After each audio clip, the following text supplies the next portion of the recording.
Day 2 here at DevOps Days. I'm here with Antoni Batchelli. Tony, how are you? Very good. So you're based out of San Francisco, originally from Spain, and you were on a panel yesterday on the provisioning panel Yes. talking about Pallet and PalletOps. Can you tell us a little bit about what that is? So Pallet is a automation framework for basically the cloud, although it works in server racks and everything else. And it covers all the functionality from provisioning the servers to installing software in them, configuring, and then deploy your software artifacts and operating the cluster, basically. And where does the JVM fit in here? So Pallet is written in Clojure, and Clojure is a Lisp that runs on the JVM. So you get kind of the best of both worlds in the sense that you get a high-level language that lets you manipulate structures at a very high level, which fits very well with what we're trying to do.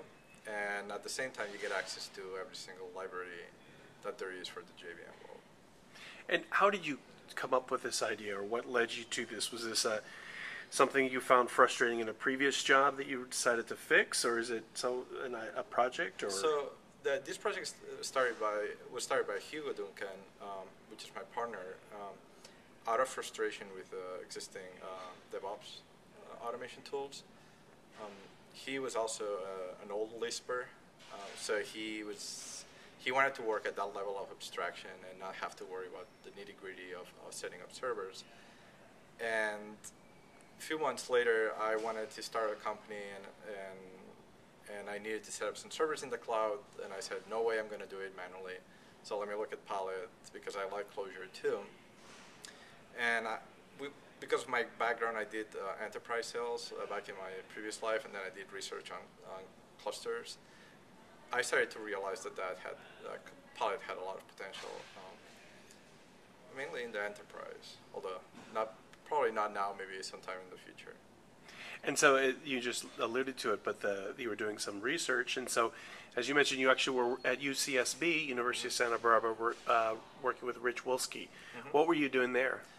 So I was hired to do research assistantship with another PhD student on a project that they got a grant for.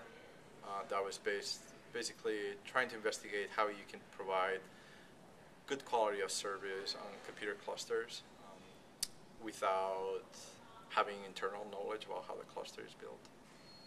And we did that for 3 years. It went pretty well.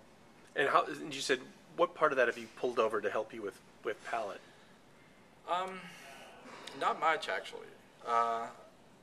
That is one way of solving the quality of service problem, but I think the industry is more into scaling instead of having a fixed infrastructure and controlling the traffic that goes in and out. It just made me very aware of the needs in this space.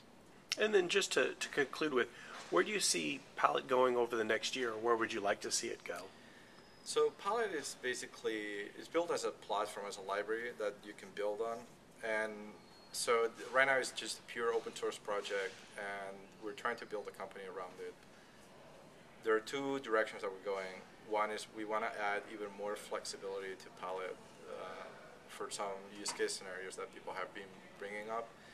The other one is that we are looking into building verticals solutions for specific problems and see how that goes with the market.